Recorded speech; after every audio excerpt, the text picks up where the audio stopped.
If you're working 50, 60, even 80-hour weeks and still feel like you can't get everything done, I have good news for you. It's not that you don't have enough time, you're just not protecting your time. So in this video, I want to show you my time blocking system for CEOs and founders. It's the system that helps me make sure I prioritize the most leveraged work every single week. And if you stick around till the end of the video, I'll show you how you can actually drag and drop your tasks from within Notion into your calendar. So the first step in creating a time blocking system is actually to create a separate calendar in your Google Calendar called Time Block. So you can see here down below in my calendars, I have Time Block, and it's something that I can check on and off.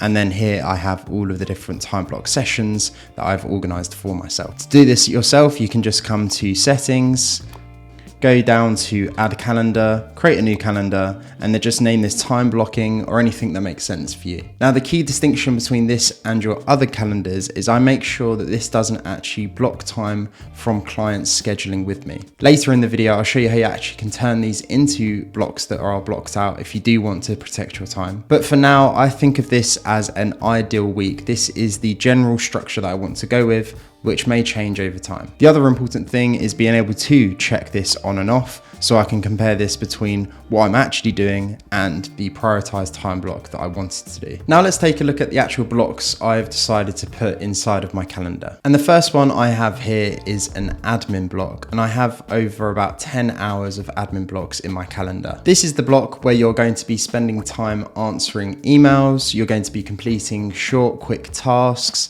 and you may also be sorting out any emergencies or issues that are cropped out throughout the day. Now, I've decided to split these blocks into 1 hour sessions, and I do one at the start of the day and then one at the end of the day. The reason for this is because of a principle that is called task batching. The idea behind this is what typically happens during a working day is that you may have something planned that you want to achieve, but then as you go through the day, you might get a Slack message from someone on the team and you decide to go into that, take a look at what it is, and then before you know it, you've wasted 15, maybe 30 minutes on that task. Then you continue on with what you had planned for the day, and then you get an email from a client with something that is broken, so you decide to jump on that, and then again, straight away you've lost another 20 minutes, and so on and so forth, as you have all of these different interruptions that take you away from what you're originally intended for the day and stop you from actually doing what you want to do without you even knowing it. So what task batching does is it allows you to intentionally plan for this time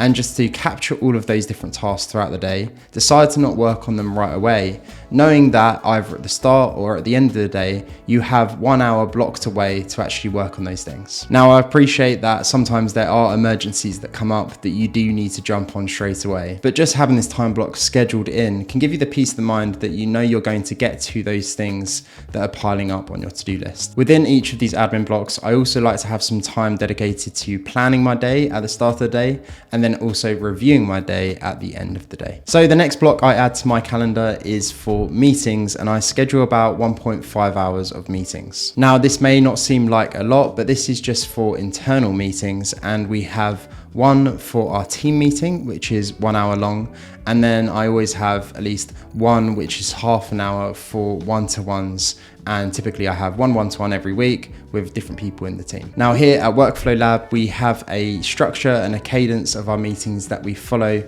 that means that we can have less but more effective meetings. If you'd like to see the full agenda of this team meeting and the other meetings that we do, you can check out our Workflow Essentials program using the links down below in the description, which is our step-by-step process for systemizing and then delegating your client delivery. The third block is our strategy block, which is typically about 1.5 hours. Now, unlike the previous 2 blocks, this block isn't dedicated to completing a particular task or project. Instead, the goal of the strategy block is to take some time to analyze what's working, analyze what's not working, start noticing trends, and overall just think about the future. And I like to do this after the leadership meeting, but before our focus blocks. And the reason for this is that that team meeting typically informs some of the things that we may be thinking about doing either this week or at least next week. And so the things that I decide to do in my focus blocks typically will be based on what has been spoken about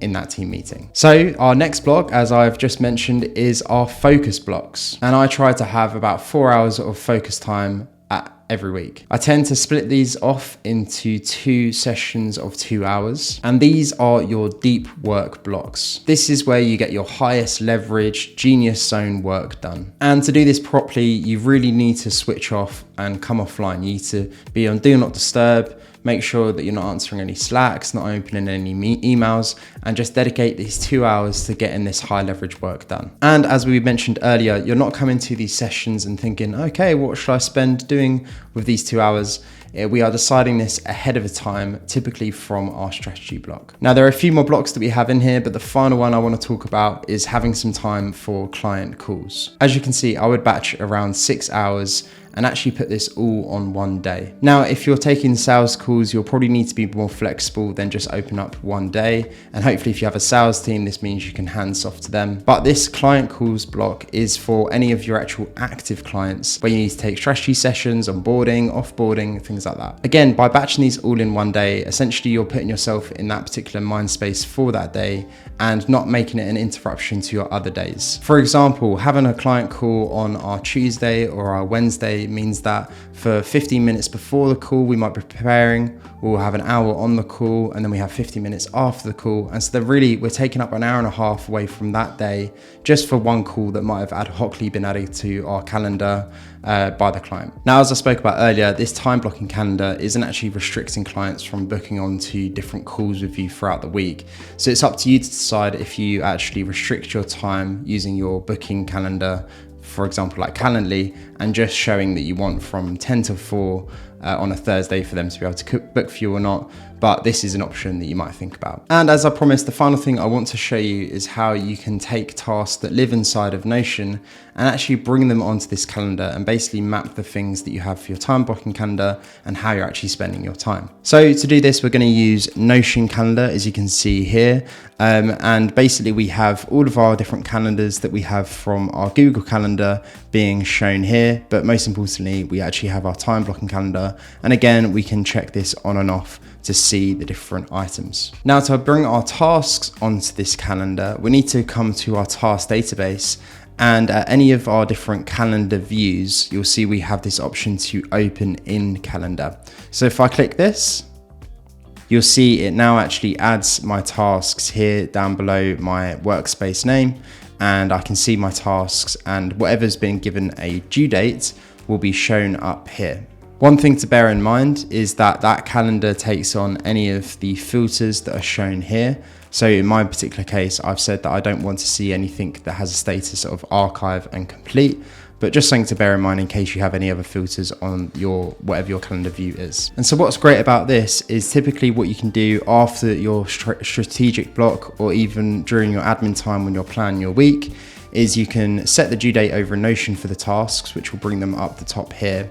And then what you can actually do is actually drag these and drop them into whatever your focus block is, or whatever time you've said would be great to do that particular task. So for example, here I have this add content to the workflow essentials course, and I'm going to put this in my focus block from 10 a.m. to 12 p.m.